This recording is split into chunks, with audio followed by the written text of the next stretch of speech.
तो अब हम डिस्कस करते हैं केल्विन। केल्विन जो है वो थर्मोडायनेमिक टेम्परेचर की यूनिट है।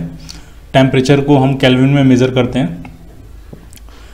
टेम्परेचर को हम डिग्री सेल्सियस, फ़ारेनहाइट में भी मेज़र करते हैं, लेकिन जो उसकी एसआई यूनिट है वो क्या है, वो है केल्विन। ठीक है, एक केल्विन किस तरह से डिफाइन किया गया, उससे पहले हम ये देखेंगे कि वाटर का ट्रिपल पॉइंट क्या होता है। Triple point of A water, triple point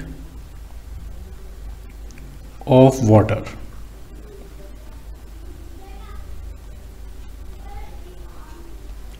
triple point क्या होता है और किस तरह से डिफाइन किया गया है। ट्रिपल पॉइंट वो टेम्परेचर होता है जिस टेम्परेचर पे जो वाटर है वो तीनों फॉर्म्स में अवेलेबल होता है। आइस में आइस, वाटर और स्टीम, आइस, वाटर और वेपर तीनों को एग्जिस्ट करते हैं। तो लिखना है ट्रिपल पॉइंट क्या है, it is the temperature, it is the temperature at which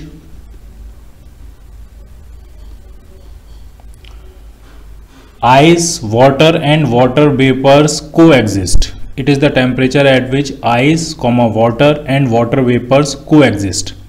It has a fixed value of 273.16 Kelvin.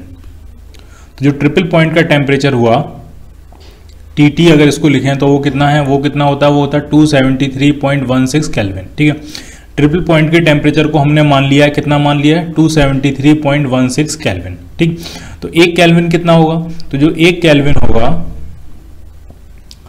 वो होगा 1/273.16 part of temperature of triple point of water. 1 kelvin कितना हो जाएगा, जो ट्रिपल पॉइंट का टेम्परेचर उसका 120, उसका 1/273.16 पार्ट। ठीक, तो एक केल्विन किस तरह से डिफाइन किया गया, तो एक kelvin, 1 kelvin is equal to 273.16 part of temperature of triple point of water.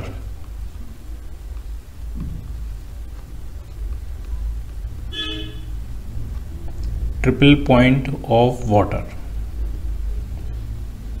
Clear. अब जरा दूसरी यूनिट पे आते हैं, वो है amount of any substance, mole. 1 mole, the mole.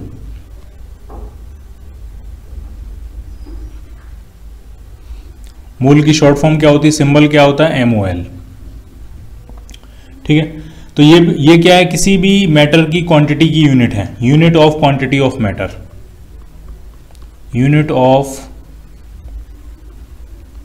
Quantity of matter of substance, कुछ भी लिख सकते हो आप इसको।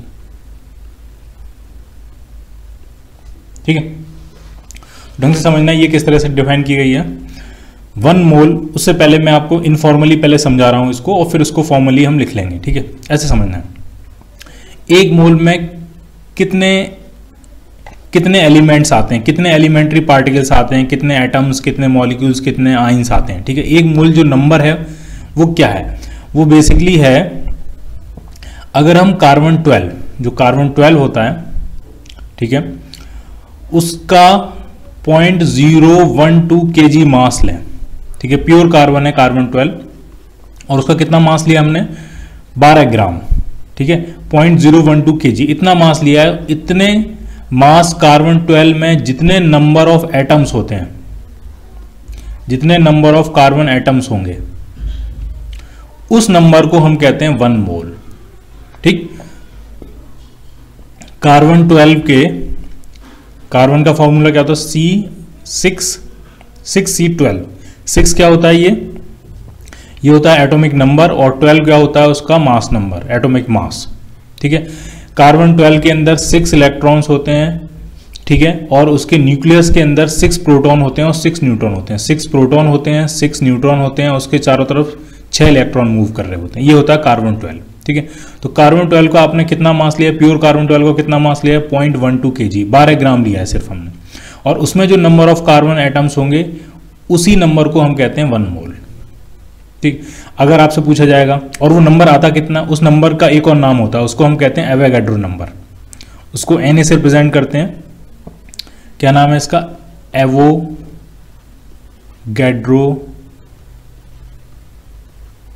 नंबर। इसकी वैल्यू कितनी होती है, कितना होता है ये नंबर, तो ये होता है आपका 6.022 इंटू 10⁻23। अगर मैं कार्बन 12 का 12 ग्राम अमाउंट लूंगा तो उसमें कितने नंबर ऑफ कार्बन एटम मिलेंगे आपको, 6.022 इंटू 10⁻23 कार्बन एटम्स मिलेंगे। तो ये जो अमाउंट होता है, ये जो नंबर होता है, ये इसी को हम कहते हैं 1 मोल। तो आप 1 मोल एटम्स लो या 1 मोल मॉलिक्यूल्स लो, 1 मोल्स आयंस लो, 1 मोल इलेक्ट्रॉन्स लो, या कोई भी सैंड पार्टिकल्स लो 1 मोल, तो उसमें जो एंटिटीज होंगी, जो एलिमेंट्री एंटिटीज होंगी, उनका नंबर कितना होगा, 6.022 इंटू 10⁻23। क्लियर। अब इसको फॉर्मली लिख लेते हैं। तो आपको लिखना है 1 mole is a amount of substance, 1 mole is a amount of substance which contains as many elementary entities, which contains as many elementary entities as there are number of atoms in 0.012 kg of carbon 12, as there are number of atoms in 0.012 kg of carbon 12। Simple है, किसी भी substance का 1 मोल आप लोगे तो 1 मोल उतना amount होगा जिस अमाउंट में इतने एलिमेंट्री पार्टिकल्स, इतने एलिमेंट्री एंटिटीज कंटेन होंगी, जितने किसमें होते हैं, जितने के कार्बन 12 के 0.012 kg में होते हैं। एलिमेंट्री एंटिटीज कुछ भी हो सकते हैं, atoms, molecules, ions, electrons, particles, sand particles, grains, कुछ भी हो सकते हैं। ठीक, और इसी को हम कहते हैं एवोगैड्रो नंबर। वो उसकी वैल्यू कितनी होती है वो भी हमने लिख लिया। क्लियर। अब आगे बढ़ते हैं।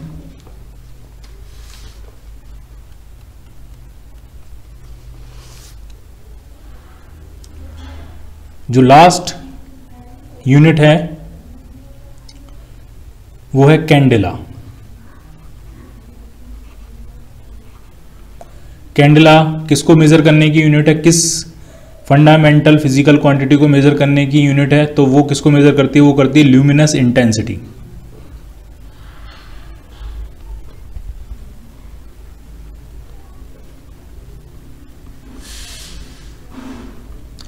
इसको डिटेल में हम पढ़ेंगे जब हम फोटोमेट्री पढ़ेंगे।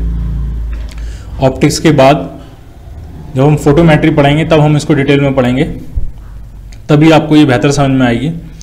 अभी मैं कुछ समझाने की आपको कोशिश करता हूँ, ढंग से समझना है।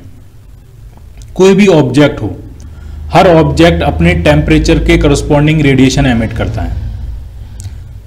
हर ऑब्जेक्ट अपने टेम्परेचर के करस्पॉन्डिंग रेडिएशन एमिट करता है। वो रेडिएशन हमें दिखाई भी पड़ सकता है, नहीं भी दिखाई पड़ सकता है, डिपेंड करेगा कि वो रेडिएशन किस रेंज में लाई कर रहा है। क्या वो रेडिएशन इंफ्रारेड रीजन में लाई कर रहा है, क्या वो रेडिएशन विजिबल रीजन में लाई कर रहा है, क्या वो रेडिएशन अल्ट्रावायलेट रीजन में लाई कर रहा है, किस रीजन में वो रेडिएशन लाई कर रहा है। ठीक, अगर वो रेडिएशन, इस रेडिएशन का कुछ पार्ट अगर विजिबल रीजन में लाई करेगा तो वो रेडिएशन का उतना पार्ट हमको दिखेगा। अगर पूरा रेडिएशन जो है वो इंफ्रारेड रीजन में लाई कर रहा है तो वो रेडिएशन आपको नहीं दिखेगा। रूम टेम्परेचर पे जो ऑब्जेक्ट्स होते हैं वो जो रेडिएशन एमिट करते हैं वो इंफ्रारेड रीजन में लाई करता है, इसलिए हमको वो नहीं दिखता है। ठीक है, उसको अगर देखना है तो आपको स्पेशल कैमरे चाहिए होते हैं, स्पेशल गूगल आते हैं। जब आर्मी नाइट ऑपरेशन करती है तो उनको ये स्पेशल टाइप के गूगल दिए जाते हैं। ठीक है, और वो क्या करते हैं, वो इंफ्रारेड वेव्स को इंटरसेप्ट करके उनकी विजिबल वेव्स के थ्रू पिक्चर बनाते हैं। ठीक है, तो नाइट ऑपरेशंस में वो, जिनको हम नाइट विजन कैमरा कहते हैं बेसिकली, जो नाइट विजन कैमरा होते हैं वो बेसिकली क्या होते हैं, वो हर ऑब्जेक्ट से निकलने वाली इंफ्रारेड रेज को इंटरसेप्ट करते हैं और उनकी एक विजिबल पिक्चर बनाते हैं। क्लियर। ठीक है, तो अभी सिर्फ आपको इतना समझना है कि हर ऑब्जेक्ट अपने टेम्परेचर के करस्पॉन्डिंग रेडिएशन एमिट करता है। उसका अगर टेम्परेचर बढ़ता जाता है तो रेडिएशन की एवरेज फ्रिक्वेंसी भी बढ़ती जाती है। ठीक है, मान लिया आयरन का कोई ऑब्जेक्ट है, अभी वो अपने टेम्परेचर के करस्पॉन्डिंग रेडिएशन एमिट कर रहा है, लेकिन वो रेडिएशन इंफ्रारेड रीजन में लाई कर रहे हैं तो आपको नहीं दिखेंगे। फिर आपने इस आयरन को हीट करना शुरू किया तो इसका टेम्परेचर बढ़ेगा, इसका टेम्परेचर बढ़ेगा तो जो रेडिएशन एमिट कर रहा है इनकी एवरेज फ्रिक्वेंसी बढ़ेगी। तो धीरे धीरे आयरन इंफ्रारेड से मूव करते हुए विजिबल रीजन में एंटर करेगा, और जैसे ही विजिबल रीजन में एंटर करेगा तो सबसे पहला कलर कौन सा मिलता है, रेड। तो सबसे पहले आयरन जो आपको दिखेगा वो रेड हॉट दिखेगा। आप इसका टेम्परेचर और ज़्यादा बढ़ाओगे तो रेड से वो येलो होना शुरू हो जाएगा। क्लियर? क्योंकि एवरेज फ्रीक्वेंसी क्या हो रही है, बढ़ रही है। ठीक है, तो हम अपने मेन मुद्दे पे आते हैं। तो जो बॉडीज होती हैं जो रेडिएशन एमिट करती हैं, एब्जॉर्ब करती हैं, उसमें एक खास नाम होता है ब्लैक बॉडी। उसमें एक खास नाम होता है ब्लैक बॉडी। ब्लैक बॉडी वो बॉडी होती है जिसकी एमिट करने की कैपेसिटी और जिसकी एब्जॉर्ब करने की कैपेसिटी दोनों ही बेस्ट होती हैं। जितने रेडिएशन उस पर गिरते हैं वो सारे के सारे बेस्ट एब्जॉर्बर होती है ब्लैक बॉडी, और बेस्ट एमिटर भी होती है, क्योंकि किरचॉफ लॉ ये कहता है कि जो बॉडी जितना अच्छा एब्जॉर्बर होगी उतनी अच्छी एमिटर होगी। अगर कोई मान लिया कोई काला ऑब्जेक्ट है, ठीक, तो धूप में वो जितनी तेजी से गर्म होगा, शाम होने पर वो सबसे पहले ठंडा भी होगा। ठीक है, तो अब आप ढंग से समझो। अब हम luminous intensity candela, one candela किस तरह से डिफाइन की गई है उस पर आते हैं हम। तो हमने एक ऐसी ब्लैक बॉडी लेनी है जिसका एरिया, जिसका जो सरफेस एरिया है वो कितना हो, 1/60,000 मीटर स्क्वायर। काफी छोटा एरिया है ये।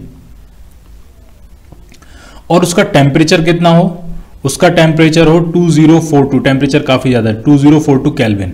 ये टेम्परेचर जो है वो फ्रीजिंग पॉइंट ऑफ प्लेटिनम है। इससे ज्यादा अगर आप टेम्परेचर बढ़ाओगे तो प्लेटिनम मेल्ट करना शुरू कर देगा। ठीक है, तो आप इसको फ्रीजिंग पॉइंट ऑफ प्लेटिनम भी कह सकते हो, इसको आप मेल्टिंग पॉइंट ऑफ प्लेटिनम भी कह सकते हो। ठीक है, freezing temperature of platinum.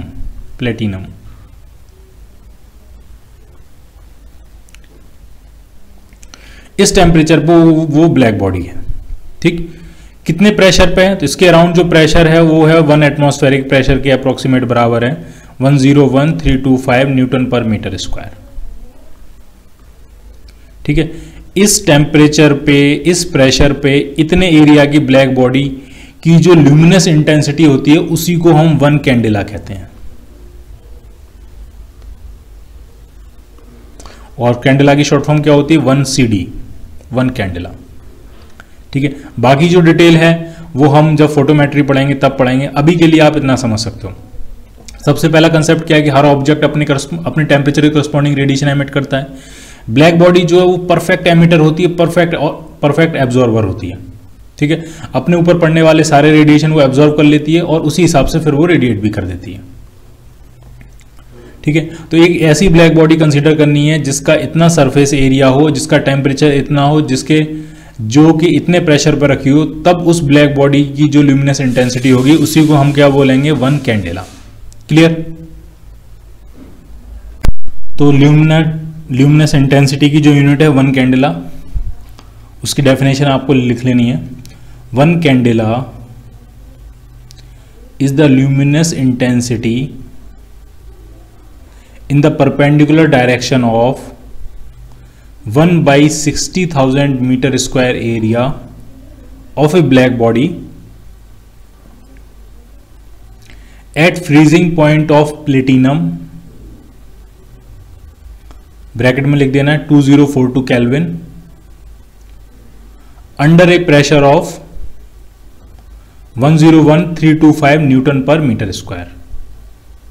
101,325 Newton पर मीटर स्क्वायर। क्लियर? बाकी डिटेल हम तब समझेंगे इसकी जब हम फोटोमेट्री पढ़ेंगे। अब बाकी दो हमने सप्लीमेंट्री यूनिट्स देखी थी, एक रेडियन और एक स्टेरेडियन, उसको भी देख लेते हैं। तो सबसे पहले बात करते हैं रेडियन की। दी रेडियन प्लेन एंगल को जो मेजर करते हैं वो रेडियन में मेजर करते हैं। शॉर्ट फॉर्म इसकी RAD होती है। तो ढंग से समझना है आपको।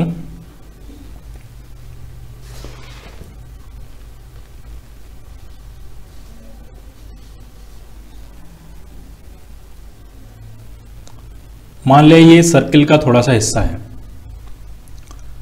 और ये एक आर्क है सर्किल का, और ये सर्किल के सेंटर पे कुछ एंगल, प्लेन एंगल सबटेंड कर रहा है, उसको हम किससे रिप्रेजेंट करते हैं, थीटा से। ये आर्क लेंथ है AB, आर्क लेंथ है, इसको S से रिप्रेजेंट कर सकते हैं, और उसकी रेडियस क्या है, R। किसी बड़े सर्किल का ये हिस्सा हुआ इस तरह से। तो जो एंगल डिफाइन किया गया है थीटा, वो डिफाइन किया गया आपको arc length upon radius, s upon r. ठीक, क्लियर ये। और ये जो थीटा की डेफिनेशन है ये किस में है, रेडियन में है। तो 1 रेडियन कब होगा, 1 रेडियन तब होगा कि आर्क लेंथ और अगर रेडियस दोनों बराबर हो जाए, यानी रेडियस के बराबर अगर आर्क लेंथ है तो वो आर्क लेंथ उस सेंटर पे, उस सर्किल के सेंटर पे कितना एंगल सबटेंड करेगी, तो वो होगा 1 रेडियन। ठीक, तो सिंपल सी बात है, if s is equal to r then theta is equal to 1 radian. इसको आप चाहो तो डेफिनेशन भी लिख सकते हैं, लिखनी ही है आपको। 1 radian is the angle, 1 radian is the angle subtended at the centre of a circle by an arc equal in length to the radius of the circle.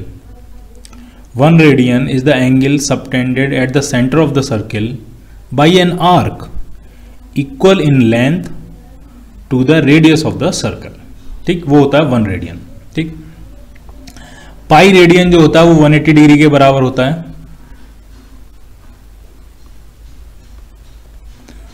ठीक, तो 1 रेडियन कितना होगा, लगभग कितने डिग्री में होगा, तो 1 रेडियन जो होगा वो आपका होगा 180 डिग्री, 180 बाई पाई डिग्रीज। पाई की वैल्यू 3.14 से आप डिवाइड करोगे तो ये जो वैल्यू आएगी ये 57.7 डिग्रीज के आसपास आ जाएगी। तो 1 रेडियन जो एंगल होता है वो 57.7 डिग्रीज होता है। ठीक, कुछ चीज़ें और आप और समझ लेते हैं। 1 डिग्री, ये जो एंगल है 1 डिग्री, 1 डिग्री ऑफ आर्क कहते हैं। ये एंगल इसके छोटे छोटे पार्ट्स करते हैं, तो अगर मिनट्स में पार्ट करें तो ये 60 मिनट के बराबर होता है। ये मिनट टाइम की यूनिट नहीं है, ये मिनट एंगल की यूनिट है। तो अगर पूरा लिखें तो ये जो 1 डिग्री लिखा है ये है 1 degree of arc, 1 degree of arc is equal to क्या है, 60 मिनट ऑफ आर्क। ये क्या है, मिनट ऑफ आर्क। यहां पे जो मिनट की बात कर रहे हैं, मिनट को एक डैश लगा के दिखाते हैं। ठीक है, कहीं ऐसा लिखा है 30 और डैश लगा दिया, यानी ये 30 मिनट लिखा हुआ है। और यहाँ पे जो मिनट है वो टाइम नहीं है, वो किसकी एंगल, किसकी यूनिट है, प्लेन एंगल की यूनिट है वो। तो 1 डिग्री में 60 मिनट होता है और 1 मिनट में 60 सेकेंड्स होता है। यहाँ पे 60 सेकेंड्स को 2 डैश लगा के दिखाते हैं। ये सेकेंड भी किसकी यूनिट है, आपकी प्लेन एंगल की यूनिट है। क्लियर, तो ये भी आपको ध्यान रखना है। अब दूसरी जो सप्लीमेंट्री यूनिट थी सॉलिड एंगल की, जो यूनिट थी स्टेरेडियन, जरा उसके बारे में देखते हैं। दी स्टेरेडियन,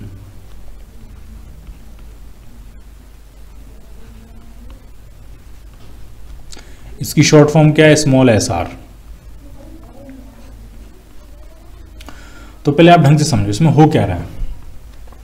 मान लिया एक बड़ा सर्कल, बड़ा स्फीयर है। अब हम सॉलिड 3D की बात करेंगे तो एक स्फीयर है और ये मान लिया स्फीयर का सेंटर है। तो स्फीयर का अगर मैं थोड़ा सा पैच मैंने कोई लिया है, पैच कंसीडर किया है,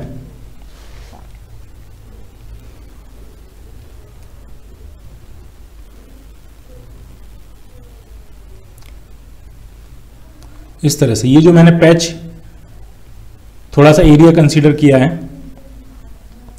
ये जो एरिया है वो उस स्फीयर के सेंटर पे कुछ सॉलिड एंगल सबटेंड करेगा। अब ये 2 डायमेंशनल एंगल है ये, ठीक है, सॉलिड एंगल सबटेंड करेगा। 3 डायमेंशनल पिक्चर है ये, और ये 3 डायमेंशनल एंगल है। ये सॉलिड एंगल को हम ओम से रिप्रेजेंट करते हैं। स्टेरेडियन इसकी यूनिट होती है। ये जो साइन होता है ये वही साइन है जो रेजिस्टेंस के लिए साइन यूज करते हैं, ओम वाला। ठीक है, और डेफिनेशन ये देती है कि एरिया अपॉन रेडियस का स्क्वायर। ये जो एरिया है ए मान लेते हैं, रेडियस इसकी आर है, तो ए अपॉन आर स्क्वायर, ये डेफिनेशन होती है सॉलिड एंगल की। ठीक, और यूनिट क्या होती है, स्टेरेडियन। तो 1 स्टेरेडियन कब होगा, जब एरिया जो है अगर वो रेडियस के स्क्वायर के बराबर हो जाए, तो जो एंगल वो एरिया उस सेंटर पे जो एंगल सॉलिड एंगल सबटेंड करेगा वो 1 स्टेरेडियन के बराबर होगा। If a is equal to r square then the value of solid angle is equal to 1 steradian. Clear, ठीक है। पूरा सर्किल जो है वो, सॉरी, पूरा जो स्फीयर है वो अपने सेंटर पे कितना सॉलिड एंगल सबटेंड करता है, तो वो भी जरा फाइंड करें। अगर हम होल स्फीयर कंसीडर करेंगे तो वो कितना सॉलिड एंगल सबटेंड करेगा, तो पूरे स्फीयर का जो एरिया होता है वो कितना होता है, वो होता है 4 पाई आर स्क्वायर अपॉन रेडियस का स्क्वायर आर स्क्वायर। तो वो जो सॉलिड एंगल सबटेंड करता है वो होता है 4 पाई, और ये इसकी यूनिट क्या है, स्टेरेडियन। ये क्या, 4 पाई स्टेरेडियन। ठीक है, क्लियर। ठीक है, तो 1 स्टेरेडियन की डेफिनेशन क्या आएगी, 1 एसआर की डेफिनेशन क्या आएगी, 1 steradian is the solid angle subtended at the center of a sphere. 1 steradian is the solid angle, लिखते जाना है आपको, subtended at the center of a sphere by that surface of the sphere which is equal in area to the square of the radius of the sphere, which is equal in area to the square of the radius of the sphere. ठीक है, 1 steradian वो solid angle है, उस circle के area द्वारा बनाया गया solid angle है जो एरिया न्यूमेरिकली रेडियस के स्क्वायर के बराबर है। क्लियर। अब हम कुछ प्रैक्टिकल यूनिट देखने जा रहे हैं which are useful for measuring very large distances. ठीक है, लार्ज डिस्टेंस मेजरमेंट के लिए यूजफुल होंगी वो।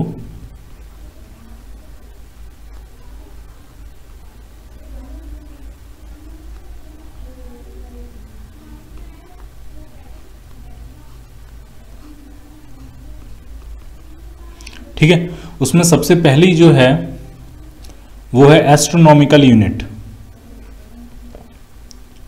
एस्ट्रोनॉमिकल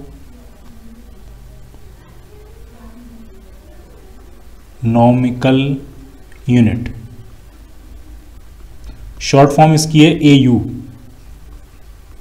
1 AU क्या डिस्टेंस है, किस तरह से डिफाइन की गई है, सबसे पहले हम वो देखेंगे। 1 एस्ट्रोनॉमिकल यूनिट कितनी लेंथ होती है।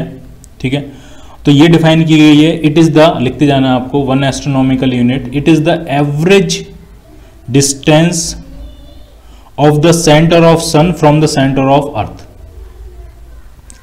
अर्थ, और मान लीजिए ये सन है और ये कहीं अर्थ है, शायद मैंने काफी ज्यादा बड़ी अर्थ बना दी है, अर्थ सन के कंपेरेटिवली इतनी भी बड़ी नहीं है।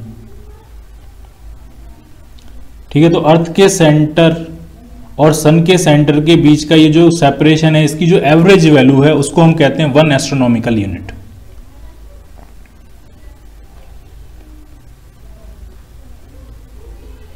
ठीक, और इसकी वैल्यू कितनी होती है, ये एवरेज सेपरेशन है कितना, ये आपको याद भी रखना है।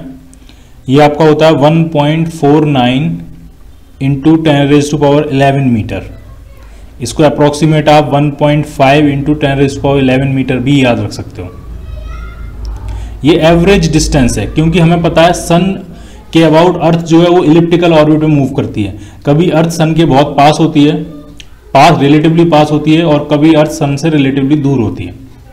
ठीक है, तो अर्थ और सन के बीच का सेपरेशन जो है वो साल भर बदलता रहता है। ठीक है, लेकिन इसकी जो एवरेज वैल्यू है वो है ये 1.49 इंटू 10⁻11 मीटर।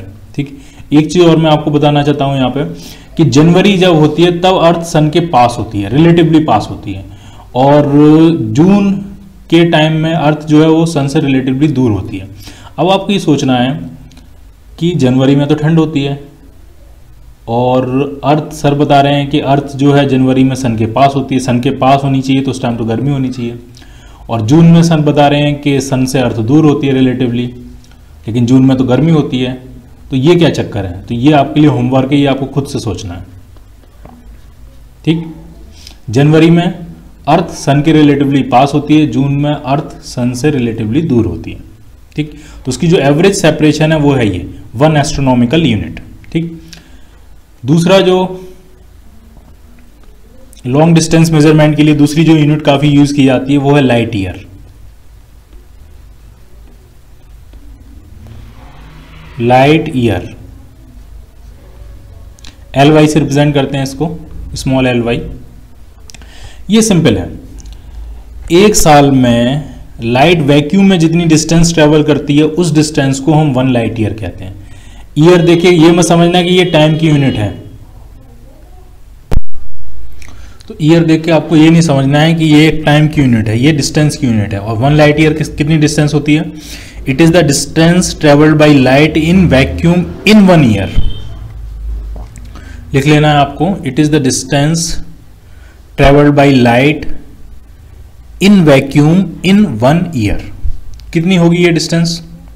1 लाइट ईयर कितनी होगी? तो लाइट की स्पीड कितनी होती है? तो अप्रोक्सीमेट वैल्यू हम लेते हैं 3 × 10⁸ मीटर पर सेकेंड। और 1 साल तक लाइट को चलाते जाना है। 1 साल में कितने सेकंड होंगे? तो 365 डेज मान लेते हैं अप्रोक्सीमेट। एक दिन में 24 घंटे होते हैं, 1 घंटे में 60 मिनट होते हैं और 1 मिनट में 60 सेकंड होते हैं। इतने मीटर जो है वो लाइट 1 साल में ट्रेवल कर जाएगी। जब हम इसको सॉल्व करेंगे तो ये जो वैल्यू आती है वो आती है 9.46 × 10⁻15 मीटर 1 लाइट ईयर। ये वैल्यू भी आपको ध्यान रखनी है, 9.46 × 10⁻15 मीटर। नेक्स्ट, यानी एस्ट्रोनॉमिकल यूनिट से ये जो वैल्यू है ये काफ़ी ज़्यादा है, अप्रोक्सीमेट 10,000 टाइम्स ज़्यादा है और उससे भी ज़्यादा है। ये 10⁻11 मीटर के ऑर्डर की एस्ट्रोनॉमिकल यूनिट और लाइट ईयर जो है वो 10⁻15 के ऑर्डर की है, 10,000 टाइम्स ज़्यादा है। सन से लाइट को अर्थ तक पहुंचने में सिर्फ कुछ 8 मिनट कुछ सेकंड लगते हैं और हम यहाँ बात कर रहे हैं पूरे 1 साल तक लाइट को चलाने की। तो डेफिनेटली ये डिस्टेंस बहुत बहुत ज़्यादा होगी। अब उससे भी ज़्यादा एक डिस्टेंस है, उसको कंसिडर करते हैं, लाइट ईयर से भी बड़ी डिस्टेंस। 3rd यूनिट, इसको परसेक कहते हैं। बेसिकली ये पैरालैक्टिक सेकंड की शॉर्ट फॉर्म है।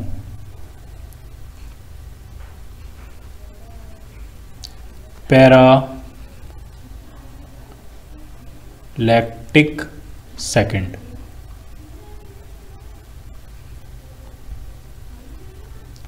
की ये शॉर्ट फॉर्म है। ठीक है, किस तरह से डिफाइन की गई है, कितनी डिस्टेंस होती है ये 1 पर सेक, तो वो आपको ढंग से समझना है। हमको ये पता है एस्ट्रोनॉमिकल यूनिट कितना होता है, 1.49 × 10⁻11 मीटर।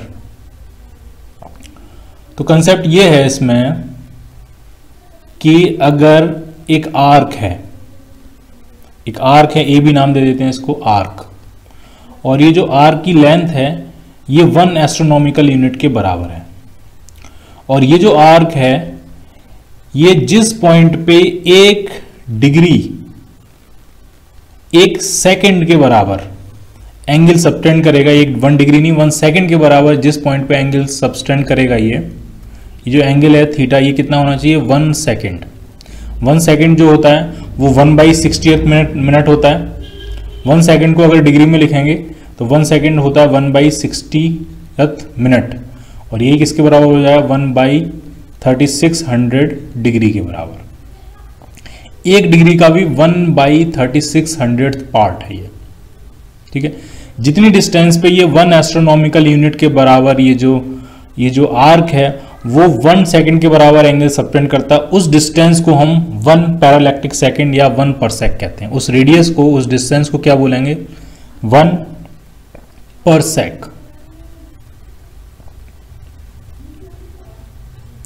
1 पर सेक कैपिटल में है ये।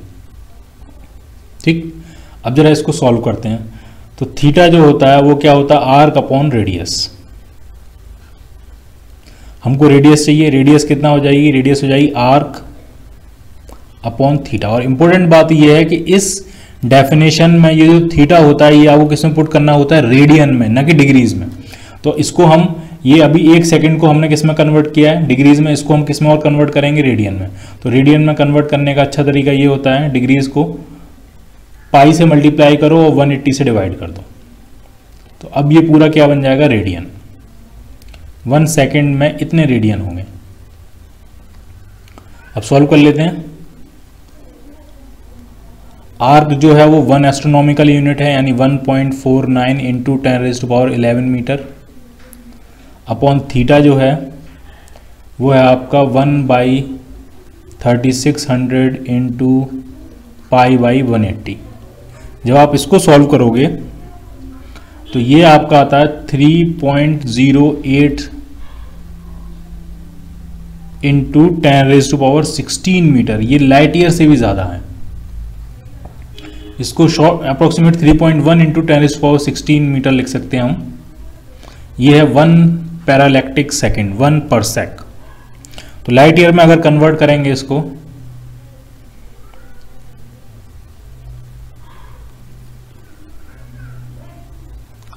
SEC, कहीं मैंने SAC तो नहीं लिखा है, ठीक है। 1 पैरालैक्टिक सेकेंड जो आता है वो आपका 3.26 लाइट ईयर के बराबर आता है, ठीक है। तो ये तीन जो लार्ज डिस्टेंस को मेजर करने के लिए ये तीन यूनिट यूज की जाती हैं। लाइट ईयर काफ़ी ज़्यादा बार हम यूज़ करते हैं। अर्थ और सन की डिस्टेंस को एस्ट्रोनॉमिकल यूनिट कहते हैं, एवरेज डिस्टेंस को, उसको भी कई बार यूज़ करते हैं। और ये पैरालैक्टिक सेकेंड है, ठीक है। बाकी कुछ हैंडी यूनिट्स का कन्वर्जन भी क्लियर होना चाहिए आपको, जैसे 1 इंच। 1 इंच में कितना होता है, तो 1 इंच जो होता है वो आपका 2.54 सेंटीमीटर होता है। ये आपको याद रखना है, 1 इंच और सेंटीमीटर का कन्वर्जन, कि 1 इंच में कितने सेंटीमीटर होता है, ठीक है। बाकी फुट भी काफ़ी बार यूज होता है। ये आपका 0.3 मीटर के आसपास होता है। माइल भी कई बार यूज करते हैं। दो तरह के माइल होते हैं, एक सिंपल माइल होता है, एक नॉटिकल माइल होता है। जो शिप वगैरह में यूज करते हैं वो नॉटिकल माइल यूज करते हैं। तो जो सिंपल माइल होता है आपका वो होता है 1.6 किलोमीटर के आसपास, और ये होता है आपका 1.85 किलोमीटर के आसपास। नॉटिकल माइल जो है वो माइल से क्या होता है, ज़्यादा होता है, ठीक है। हैवी मासेस को मेजर करने के लिए हम कई बार यूज करते हैं क्विंटल और टन। जो 1 टन होता है, जिसको कई बार हम 1 मीट्रिक टन भी कहते हैं,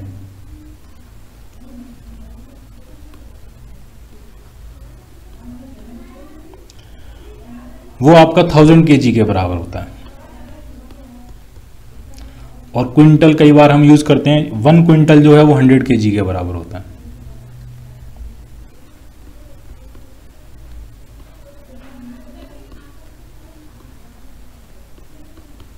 कई बार लोग टन और क्विंटल में कंफ्यूज हो जाते हैं, ठीक है। तो ये बेसिक यूनिट्स हैं, वो आपको ध्यान रखनी है। क्लियर?